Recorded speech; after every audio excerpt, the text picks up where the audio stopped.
Good evening, everybody. A warm welcome from Morrison's Baby Dreams and Dr. Rita Shah.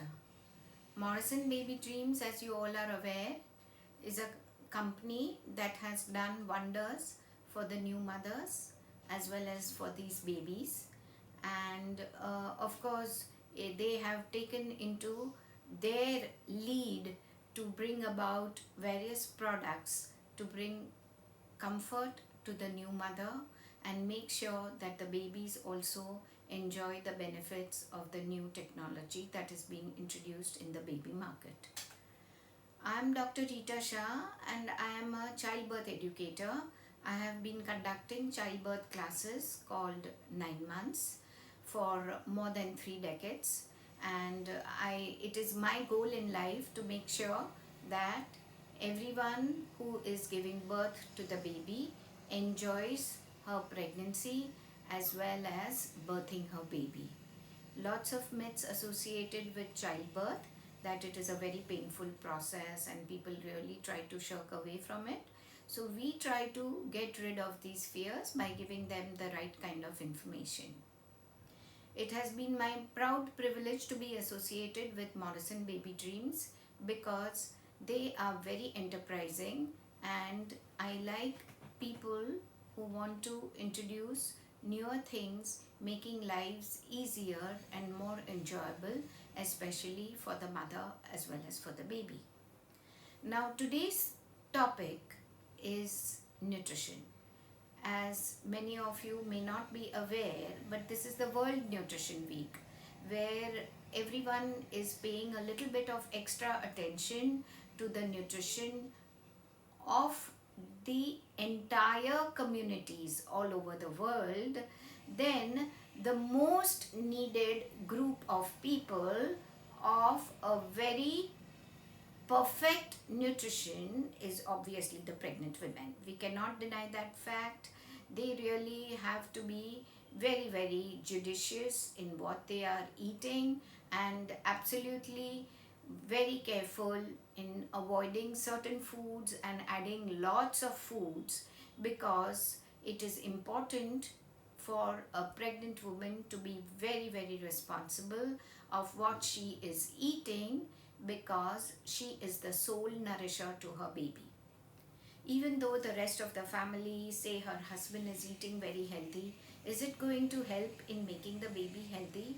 The entire growth and development of the baby is dependent upon the nutrition coming from the mother, and that is why in pregnancy it is very important for the mother to change her habits.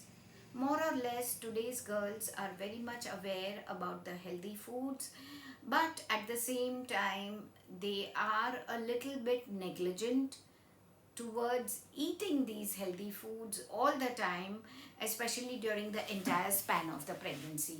When it comes to having it for a couple of days, they become very serious, and again, the downslide happens after a few days. Now, this is not really good, because at every stage of her pregnancy, she requires umpteen amount of nutrients, and that will be gained only with a proper diet. So it is very important that she learns what is good for her and she learns what to avoid. As a result, we have seen that when a pregnant woman is very careful about what she eats, the health of a baby is to the optimum and she delivers a healthy baby. And everyone loves to have a very bonny, healthy baby, but things don't happen with wishes. One has to work for it, and that is why a proper guided nutrition will really help her along this journey.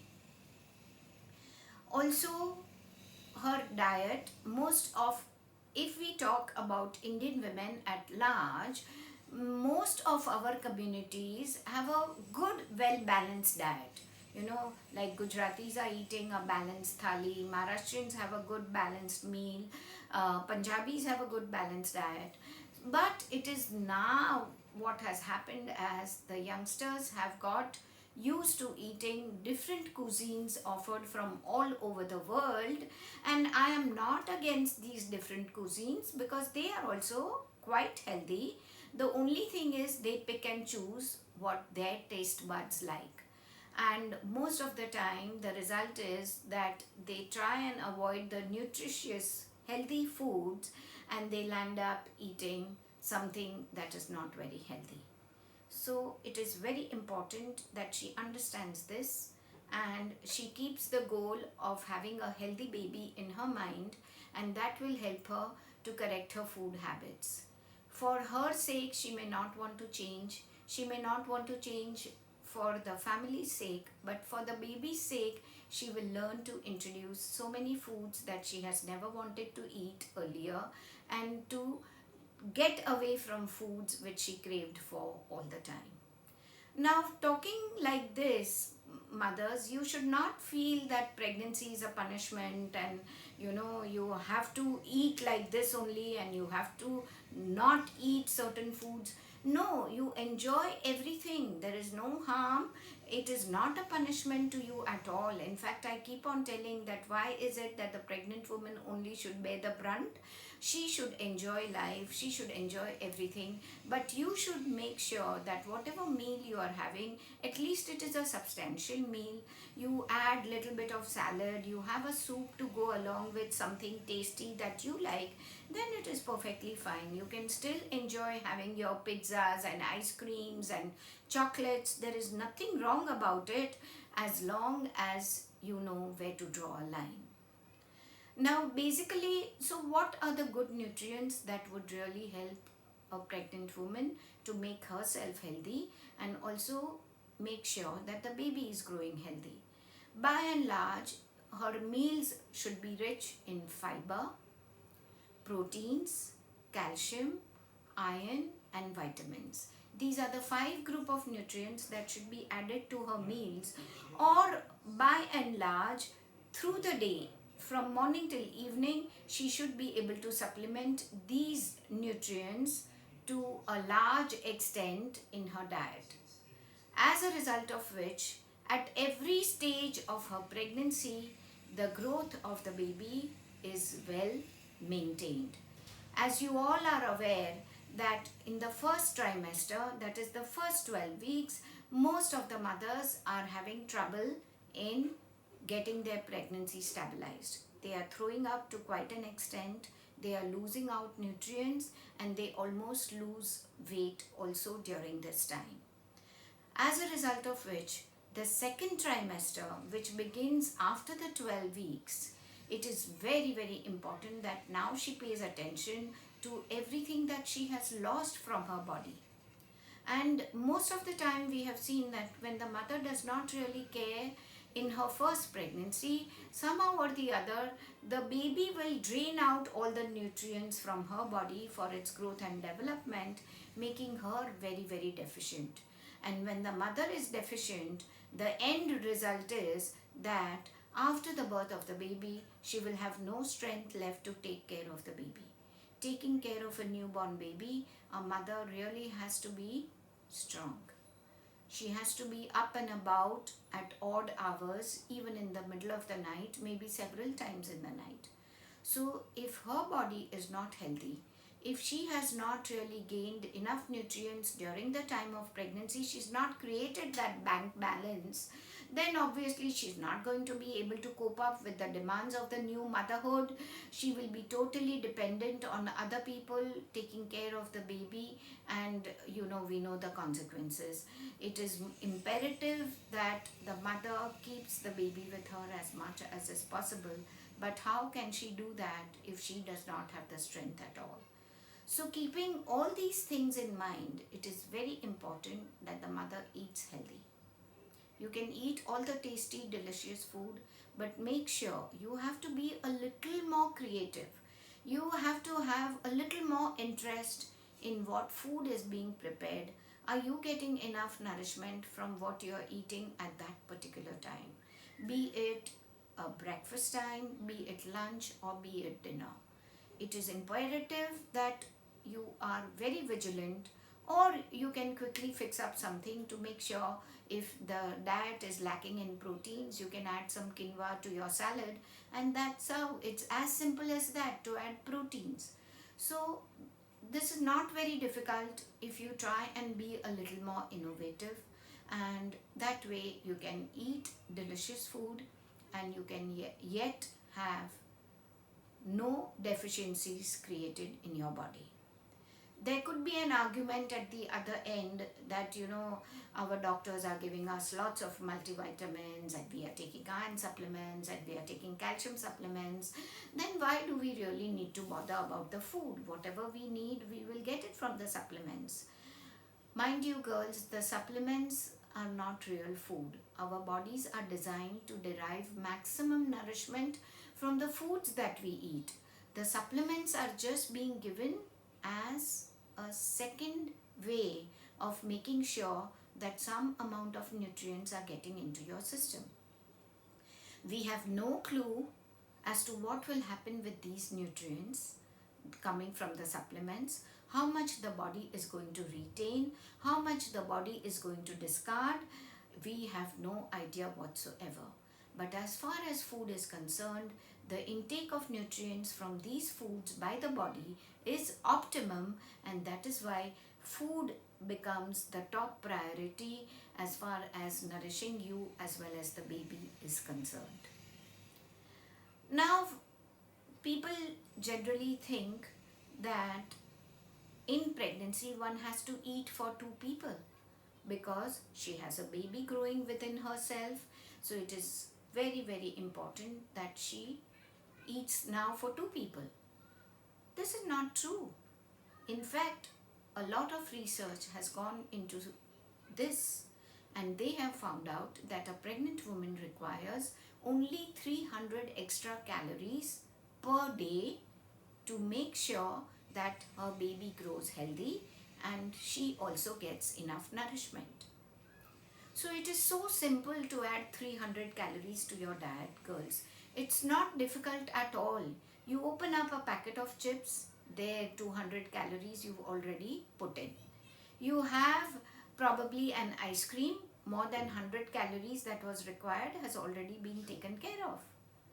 But against the foods that you have eaten, you tabulate what is the nourishment that you are getting from the packet of chips.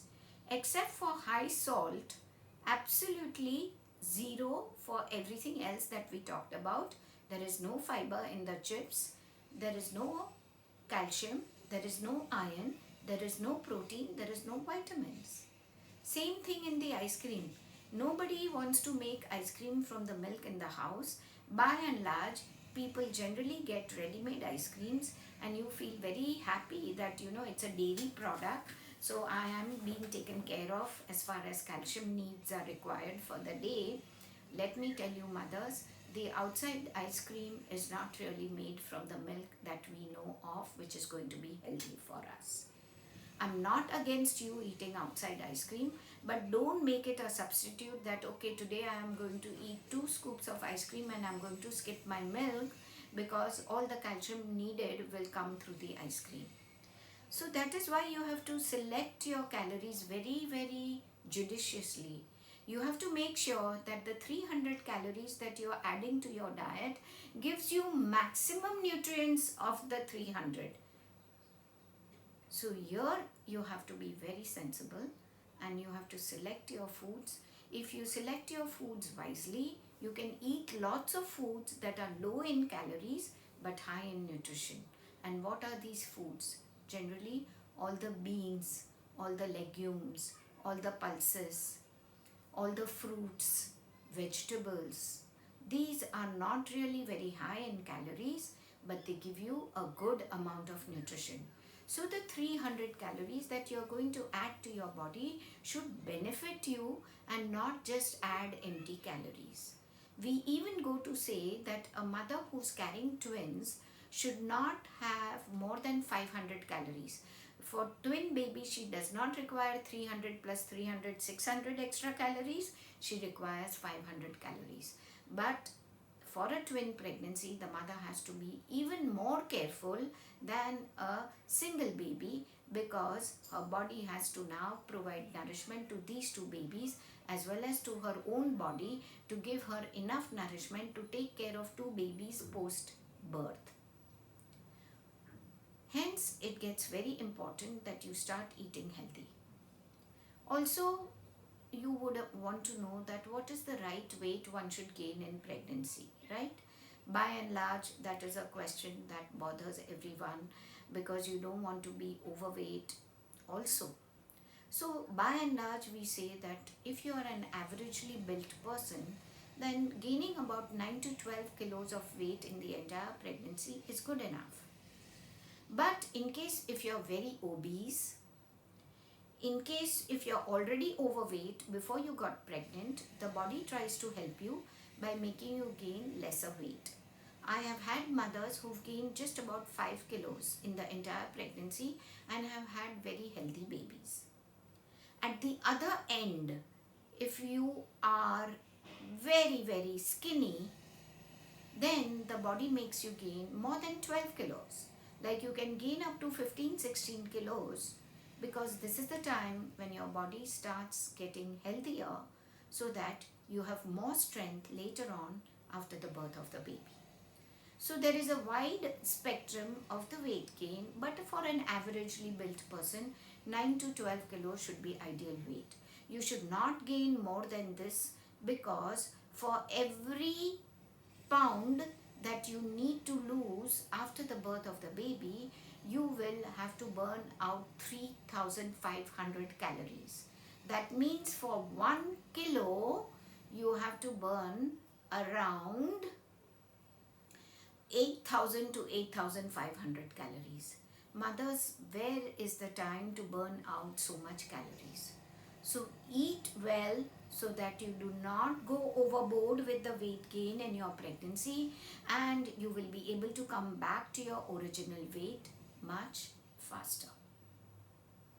The maximum weight gain of the baby happens in the last trimester of the pregnancy. So here again, it is very important for you to eat a high protein diet because that will add to the weight gain of the baby. And everyone knows that a healthy baby is such a blessing because this baby has lots of immunity because of the good weight.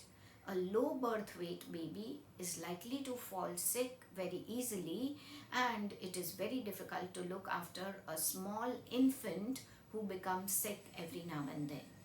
So hence it is very important to make sure that your baby grows well. So towards the end, in the last trimester, in the last 12 weeks of your pregnancy, you have to ensure that you're eating a highly protein nourished diet to have a good weight gain in your baby.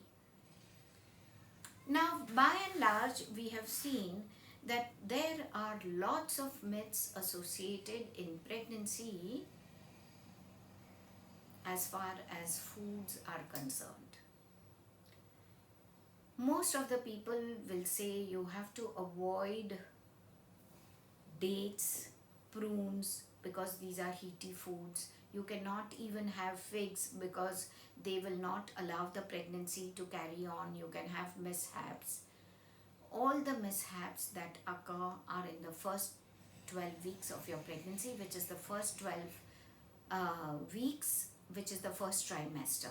Okay, only food related issues can happen in the first 12 weeks, and that is why once you cross that barrier of first trimester, you can eat anything and everything without getting scared that this is heaty and this is not good for the body. You can even eat papaya and pineapple, which are contraindicated in pregnancy, which is so wrong. In fact, papaya as a fruit is not heaty, and 1 or 2 slices of pineapple, if you're really craving for it, is absolutely fine. You can avoid drinking a glass of pineapple juice. You can avoid having lots of raw papaya, but that also towards the end of the pregnancy, you can eat raw papaya as well. So as far as restrictions on the food are concerned, they are to the minimum, And that is why mothers eat whatever you want to eat without really having those ideas in your mind that this food will really bother with the continuation of my pregnancy. By and large, you are not going to eat lots of food. Even healthy grains like jowar, bajra, nachni, all are considered to be so heaty in pregnancy, but these are the healthiest of the foods. All millets that are available are so healthy because they are very rich source of complex carbohydrates and they keep you fuller for a longer time, as a result of which those pregnancy hunger cravings that you get every now and then making you eat faulty foods will automatically disappear as you start having these foods which stabilize the blood sugar levels in your body for a larger time. So do not get afraid of eating foods. The next, besides heaty foods, the other foods are black colored foods and white colored foods. If I eat black colored foods, my baby is going to be dark colored. So I always have to make sure that I only pick up white colored foods. So there are so many healthy black colored foods like black raisins, black water chestnuts, people generally black jamuns. All these people shun to eat because they think that the color of the baby will change. Let me clear one doubt in your mind. Your baby's color is determined before even you knew you were pregnant. So food cannot really change the color of the baby. So don't shirk yourself from eating these healthy foods. Have whatever food you want to eat. On the contrary, we say a spectrum of colored foods, all different colors, should be added on a daily basis because every color gives you some kind of nutrition which helps the body as well. So how much of caffeine consumption is allowed during pregnancy? Yes, very important question, because you may want to have your coffee, you may want to enjoy your tea. You can have up to 2 cups. Up to 2 cups of tea or 2 cups of coffee are permitted, not more than that. Okay. There is a next question. Why is iron important during pregnancy? Iron is very important because the blood volume in your body increases since you have to supply nourishment to the baby which goes through the blood circulation. So if you have less iron in your body, the intake and the supply of nutrients to the baby gets affected, as a result of which the growth of the baby is also going to get affected.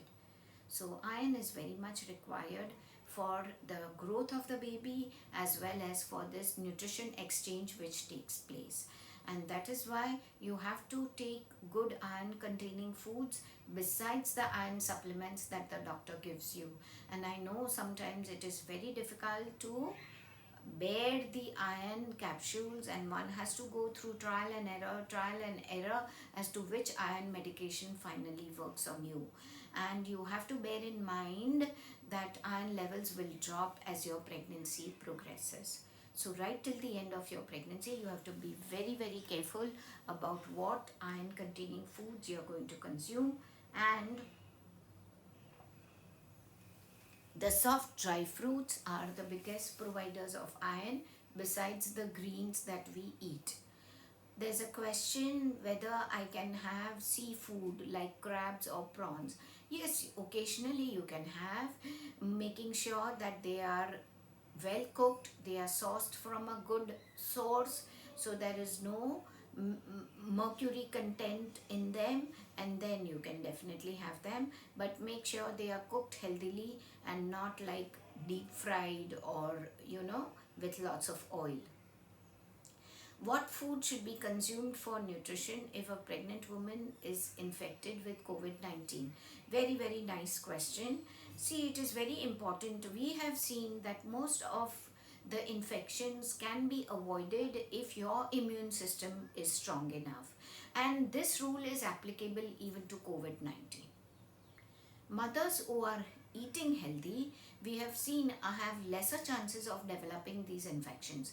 Firstly, your immune system is little bit lower because of the pregnancy hormones. So you have to ensure that you're eating good healthy omega-3 foods like walnuts, olive oil, all the seeds, all the nuts. These are the omega-3 foods that will assist in providing your body with lots of antioxidants and in turn provide you with more immunity. So why wait for COVID-19 to happen to you? Build up a strong immunity. Also make sure that you don't keep yourself hungry for long hours.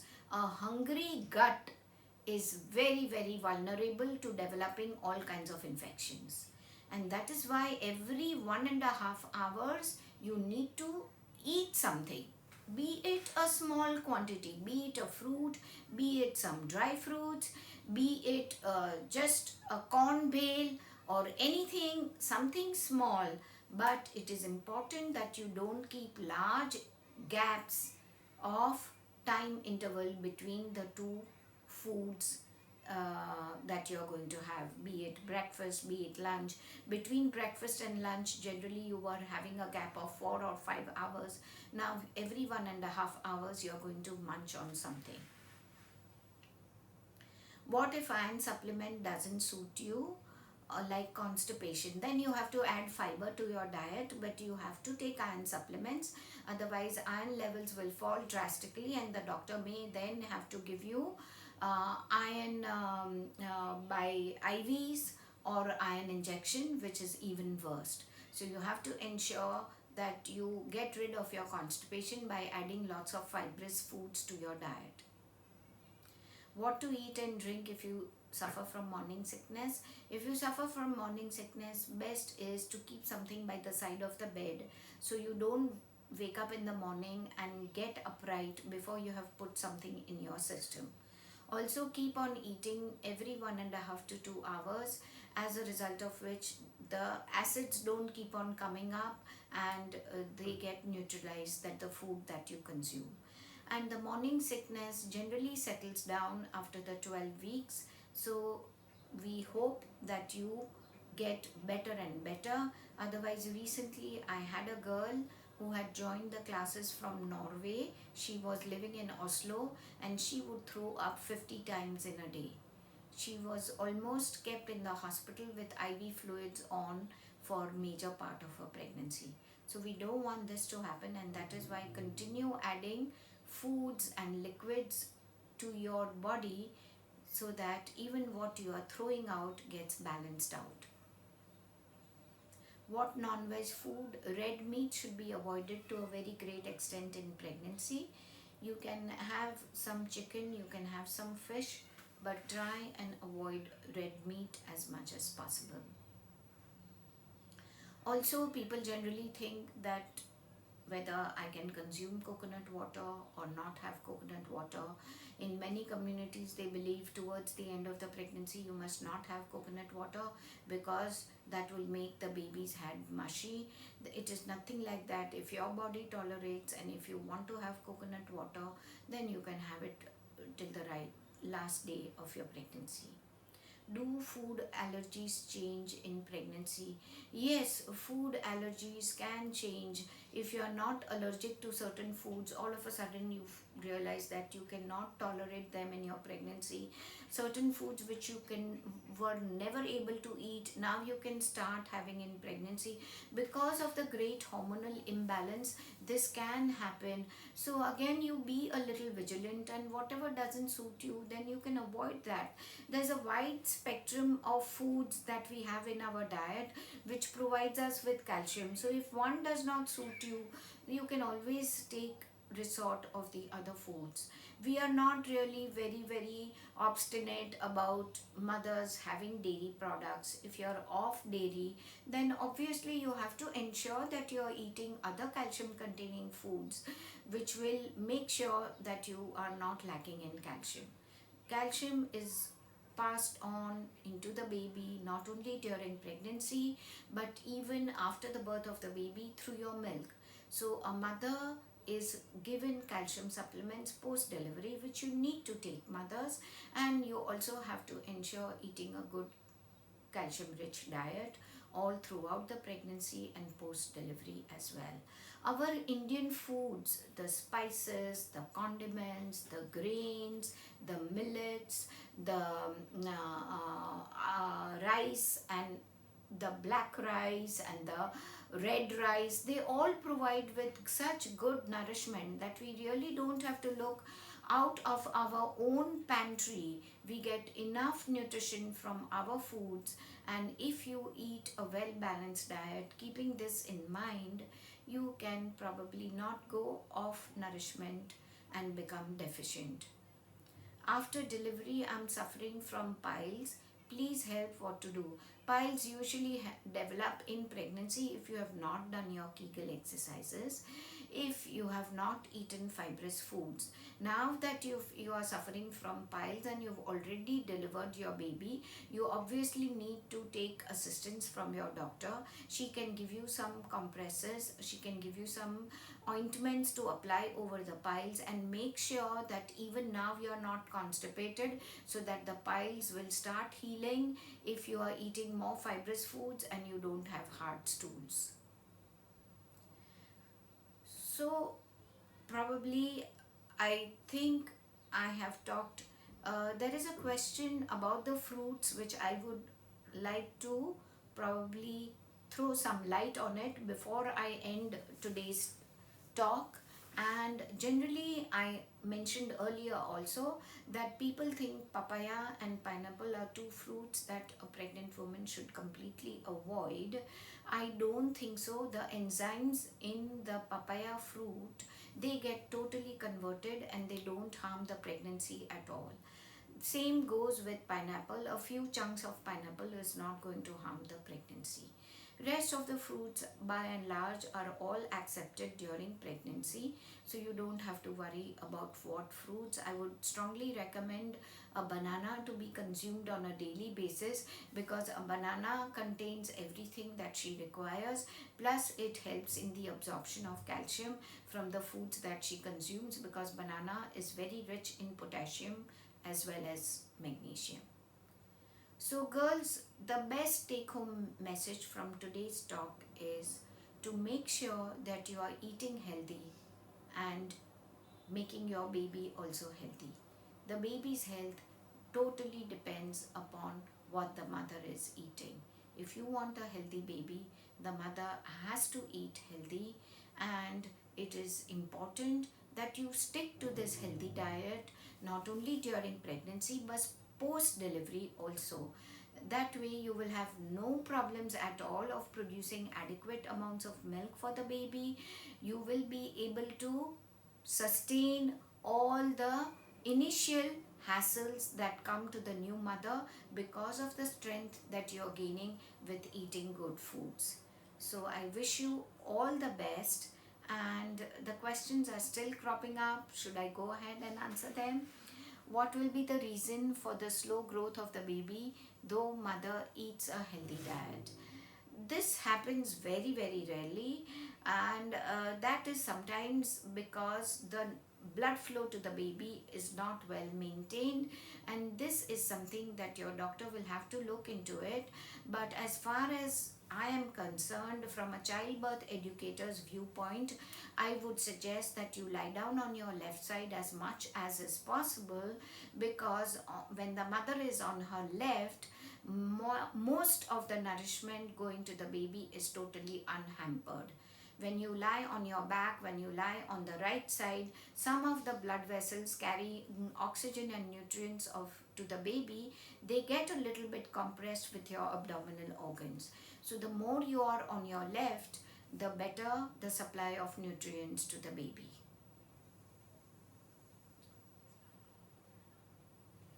Which is the next question?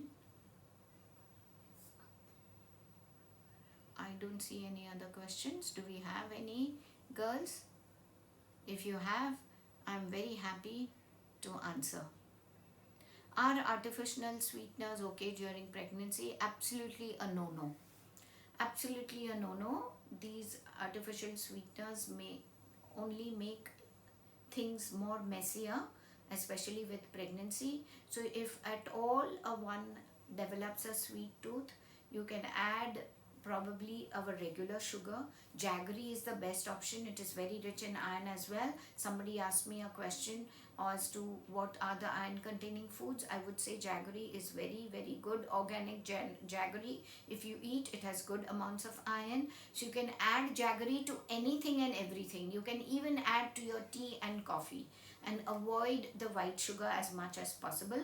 But artificial sweeteners are absolutely no. You can have dates, you can have raisins to your smoothies to make it a little bit on the sweeter side. But as far as these artificial sweeteners are concerned, you should avoid them totally. So thank you, all of you. Again, I would like to say a big thank you to Morrison's Baby Dreams for making it possible for all of you to have this session. I hope you have found it very interesting, very informative, and I wish you all the best for your pregnancy and the times later on. A healthy pregnant woman eats healthy for the rest of her life, and I have seen that when a woman starts eating healthy, slowly and gradually the entire family also develops good food habits, and that family eats healthy as well. Different kinds of cheese are allowed in your pregnancy, but avoid the soft cheese. No soft cheese should be eaten in pregnancy. The harder versions can absolutely be consumed. So thank you very much, all of you, and we will see you again very soon with something else to help you out with your pregnancy.